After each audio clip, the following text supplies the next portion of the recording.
General Hospital spoilers reveal that there was a moment in Port Charles when the tension between Chase and Michael was no longer just a simmering resentment, but the beginning of a full-scale disaster, a new catastrophe rising with the force of something unstoppable.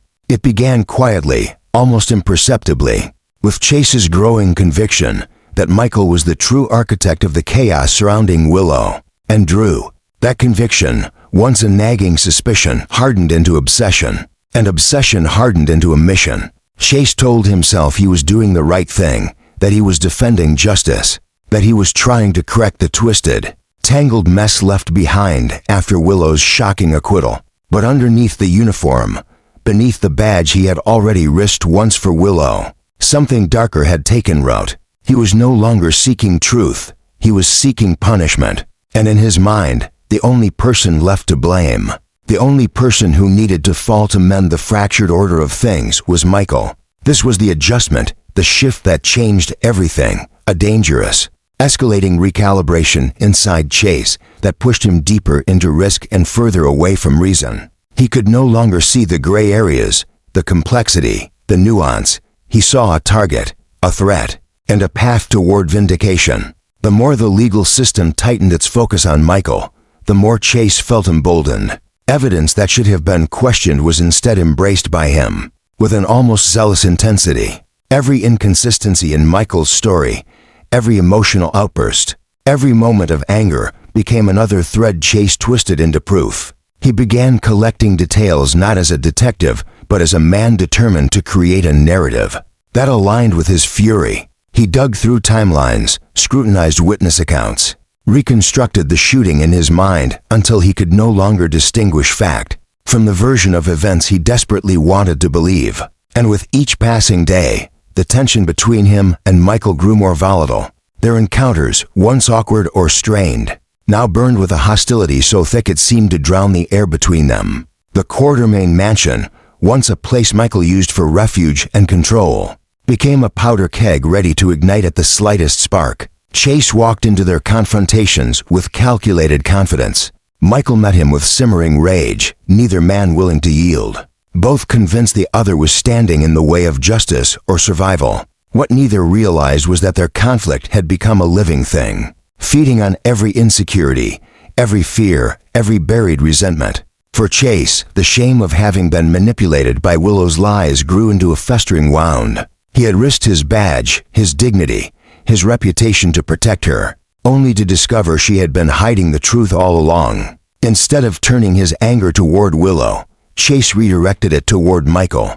convincing himself that Michael had orchestrated everything, that he had manipulated Willow, that he had buried evidence and twisted the investigation to protect himself. This mental shift, this dangerous adjustment, convinced Chase that he had been played by the entire Corinthos Quartermain world, and he would no longer tolerate being the fool in their game. He constructed a future in his mind where exposing Michael would redeem him, restore his integrity, and prove to everyone that he was not the naive officer who had been deceived by a woman he once loved. For Michael, the danger was different but equally consuming. He could feel Chase's intentions like an icy current beneath every interaction. He knew the investigation was shifting toward him, knew that Turner was eager to find a new suspect after Willow slipped from her grasp, knew that Chase, someone he once considered family, was feeding the flames.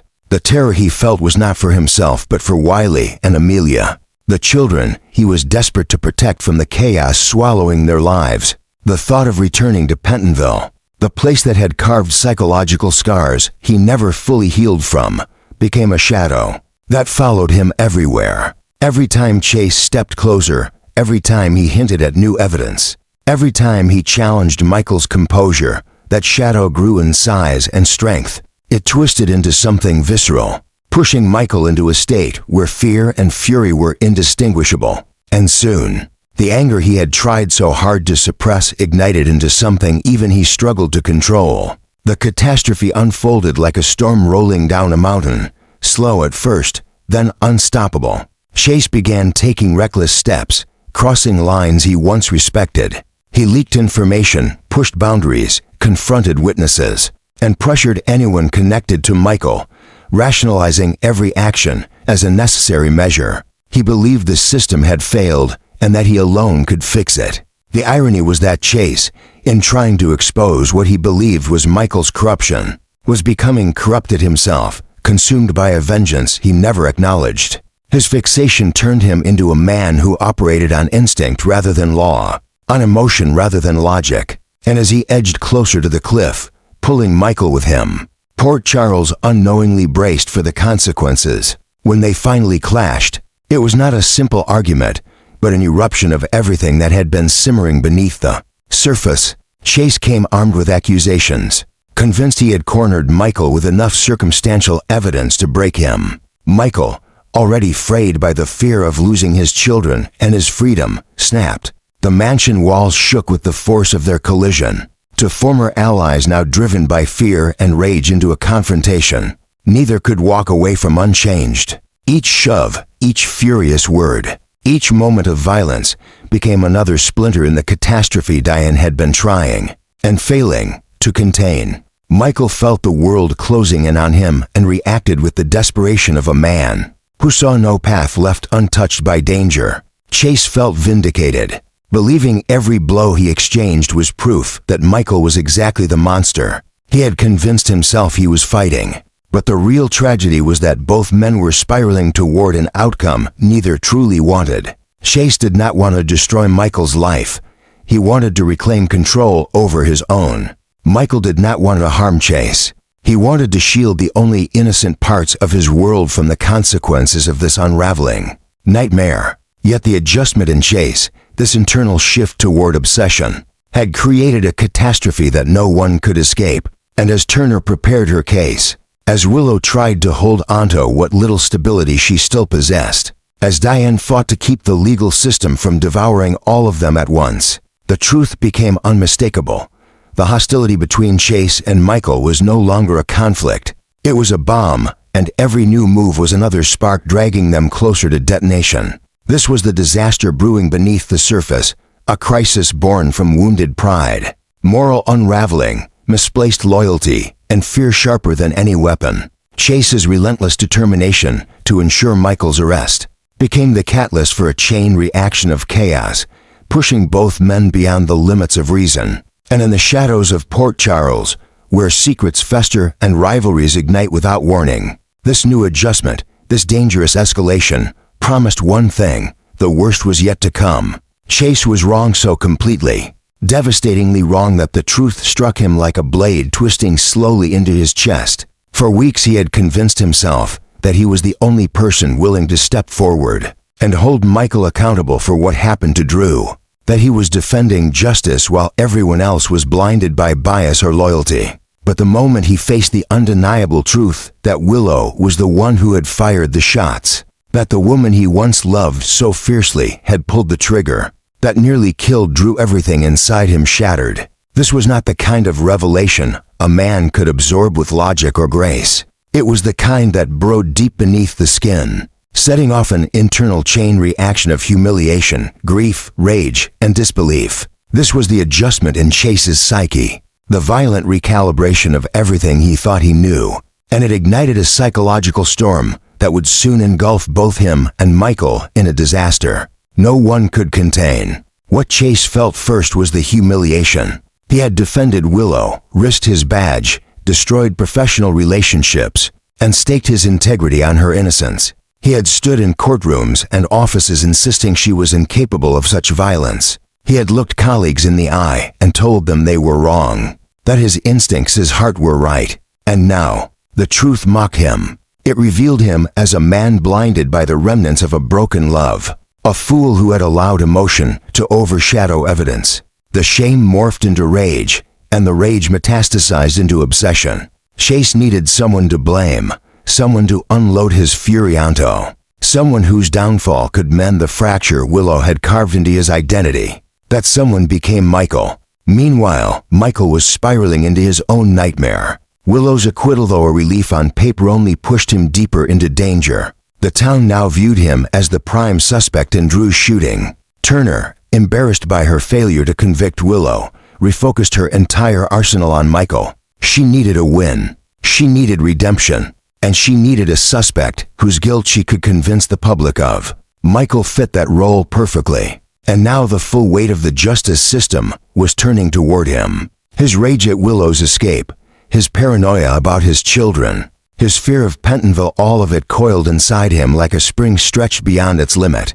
Wiley and Amelia were his world. Losing them would be worse than death. And Chase, blind to the emotional minefield he was stepping into, walked straight toward that spring and started stomping. Turner's humiliation after losing the Willow case became the accelerant for the unfolding catastrophe. She vowed to destroy Michael's defense piece by piece, and she didn't care how messy or aggressive she had to be. And Chase, convinced he was the avenger of logic, and justice became her unofficial weapon. He gathered evidence, misinterpreted timelines, and fed the narrative that Michael was guilty. He didn't just want Michael to face charges, he wanted him to suffer. He wanted Michael to feel the same crushing betrayal he had felt when discovering the truth about Willow. But as the pressure built, Chase's clarity vanished. He mistook emotion for fact. He mistook vengeance for duty. And he mistook Michael's desperation for guilt. When Chase finally stormed into the Quartermain mansion, the atmosphere was already charged with dread.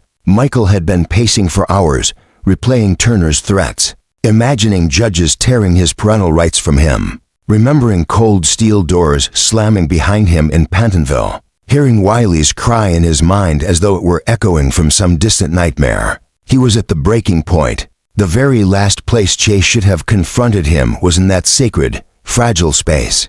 But he did, and that was the first fatal mistake. Chase began with accusations sharp enough to slice through the air. He laid out theories twisted by obsession, snippets of evidence warped by emotional distortion. He didn't pause to think, to breathe, to consider the severity of Michael's unraveling. He didn't see the tremor in Michael's hands, the glaze of fear behind his anger, the way his chest rose and fell as if every breath carried the weight of a collapsing world. Chase pushed harder, driven not by logic, but by the need to reclaim his broken sense of self. Michael tried to maintain control at first, but with every accusation, his grip slipped further. Every word from Chase reminded him of everything he stood to lose. Turner was circling. The town was whispering. Drew was vulnerable. Willow was spiraling. And in the center of all of it were his children, Wiley and Amelia, innocent and defenseless. Then Chase made the mistake that would tip everything into chaos. He bragged. He told Michael that he was going to lose custody, not just partial custody, but everything. He taunted him with the idea that he might never see Wiley or Amelia again, that the court system would tear them away, that visitation would be revoked, that any agreement Michael had fought for would be dissolved in an instant. And beneath Michael's fear of prison, beneath his rage, beneath the trauma of Pentonville, this was the thing that broke him. The threat against his children, the implication that they would grow up without him. Vulnerable to the madness surrounding Willow and Drew was the spark that ignited the darkest part of him. Michael snapped. The argument exploded into physical violence, not the kind driven by hatred, but by raw animal panic. Chase fell back, shocked, but the adrenaline coursing through both of them turned the confrontation into a storm. Neither could stop. Michael wasn't just defending himself, he was defending his children, his identity, his future. Chase wasn't just accusing, he was unraveling, clinging to the only thing that gave his fractured psyche purpose. And beneath that violent collision, a deeper psychological break took shape. Chase had just learned that Willow, the woman he once believed lived by honesty and compassion, had shot Drew. This revelation tore apart everything he relied on to make sense of the world. His identity as a detective, his belief in truth, his past relationship, his integrity, they were all suddenly in question. And so, in a desperate attempt to regain control, Chase latched onto a new distortion. Michael must be the enemy. If he could take down Michael, he could rebuild the narrative of himself as a protector rather than a fool. But this adjustment, this desperate psychological pivot, was unstable, reckless, and deeply dangerous. As the fight continued, Chase's shock only intensified. He finally saw Michael not as the composed father or the strategic thinker, but as a man fighting for survival, pushed to the brink by fear and injustice. And in that moment, a terrifying clarity hit Chase. The situation had spiraled beyond anything he had predicted. He was not confronting a suspect, he was provoking a father who believed he was moments from losing everything. The catastrophe that followed was inevitable. This conflict born of obsession, panic, pride, and betrayal would not just reshape Michael and Chase's relationship. It would tear open a new chapter of danger for everyone involved. Turner would use the fight as ammunition. The Quartermaines would be pulled into the fallout. Drew's recovery would be overshadowed by new accusations. Willow's fragile stability would splinter again. Wiley and Amelia would be placed at the center of an emotional war they could not comprehend. And Chase, who had stepped into this confrontation believing he was the hero, would soon realize he had become something much darker, an architect of chaos driven not by justice, but by the ghost of a truth he could not accept. Willow was the shooter. Willow had lied. Willow had shattered him. And now, as this new obsession took hold, the disaster between him and Michael was only just beginning. There was a point, small, fragile, almost invisible, when everything that Chase believed in began to unravel. It happened quietly at first, buried beneath the chaos surrounding Michael, the fight at the Quartermaine estate, and the legal storm rising in Port Charles. But once Willow was finally rested, once the truth pierced the last remaining illusions that Chase had been clinging to, the collapse of his world became impossible to ignore. Willow being taken into custody was not just another shocking twist. In a case filled with contradictions, it was the moment that shattered the last remaining piece of Chase's faith, both in her and in himself. And from that moment forward, a new adjustment formed in him. Not the kind that inspires clarity or strength, but the kind that destroys everything it touches. Willow's arrest was inevitable the moment Turner regained control of the case, and the final threads of evidence pointed irrevocably toward her. But for Chase, watching the woman he once risked everything to protect being led away in handcuffs was a trauma that cut deeper than any wound inflicted in his past. He had lived through betrayal before, but this was different. This was the betrayal of his instincts, the betrayal of his professional judgment, the betrayal of the moral compass he had sworn to uphold. For someone like Chase, whose entire identity had been built on truth, integrity, and unwavering loyalty, this moment felt like the destruction of everything he thought he understood about the world. And the tragedy did not end there, because with every revelation, every court filing, every whispered accusation, Chase felt something else beginning to slip from his grasp, his dream of returning to the PCPD. It had always been the path he intended to reclaim, the career he believed he would eventually return to after the emotional injuries of the past faded. He viewed the police badge not as a symbol of authority, but as proof that he was still worth something. It was the anchor he believed he could always rebuild his life around. But now, after siding with Willow, after defending her innocence with a conviction that now looked reckless, after allowing emotion to override procedure, his dream was collapsing under the weight of his own mistakes. This was the new adjustment forming in him, dark and merciless. The recognition that his return to the PCPD was not just delayed, it was destroyed. His credibility was gone. His judgment was compromised. And even worse, the very people who once respected him now viewed him as a liability. This realization struck him harder than anything Willow had done. Losing her trust was painful, but losing the badge he hoped to reclaim was soul-crushing. It was the last thread holding him upright, and now it was slipping through his fingers.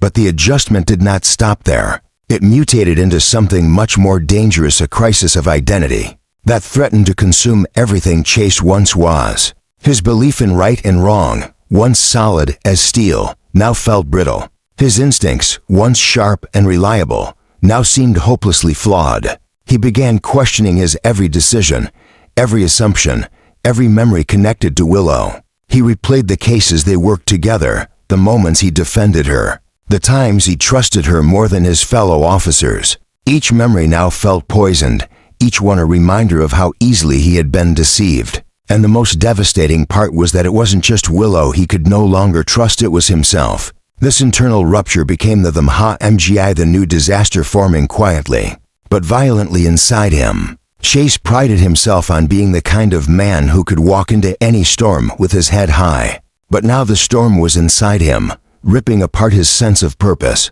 leaving nothing but guilt and humiliation in its wake. He saw every failure amplified, every misstep magnified. and the future he once envisioned for himself now lay in ruins. His badge was gone, his credibility was gone, his trust in others gone, and the life he once tried to rebuild no longer felt like something worth fighting for. Meanwhile, Willow's arrest sent shockwaves through Port Charles, forcing every character connected to her into a new state of panic and confusion. But for Chase, it hit differently. He felt responsible not because he caused the crime, but because he enabled the lie. He defended her innocence, vouched for her sincerity, and placed his entire reputation on the belief that she could not have done something so violent.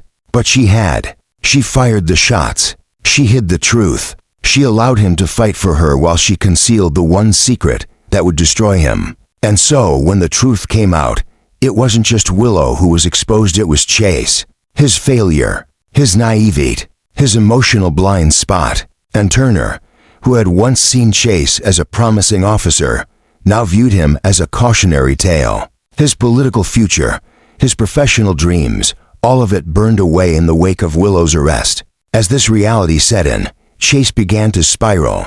The psychological damage, though invisible, was more violent than any physical blow. His obsession with taking Michael down, a misguided attempt to restore balance, to feel like he was still fighting for something righteous, now seemed hollow. His anger at Michael now felt misplaced, desperate, pathetic even. The disaster wasn't Michael. The disaster wasn't Willow. The disaster was the collapse of Chase's inner world, the implosion of the man he believed he was meant to be. And yet, this was only the beginning of the unraveling. Because once a man loses his grounding, his moral compass, his professional identity, his trust in himself, he becomes vulnerable to darker impulses. Doubt becomes paranoia. Guilt becomes self-destructs. And the adjustment, the psychological shift that once seemed temporary, becomes permanent. Chase now faced a future where his badge was out of reach, where his name carried shame instead of respect, and where every choice he made would be viewed with suspicion. His trust in others was shattered, but worse, his trust in himself was irreversibly broken. And that internal collapse, that private destruction, was the real the disaster no one else could fully see, but one that would redefine the trajectory of his life. Willow would face trial. Michael would face danger. Drew would face recovery. But Chase, he would face himself. And that was the most terrifying fate of all.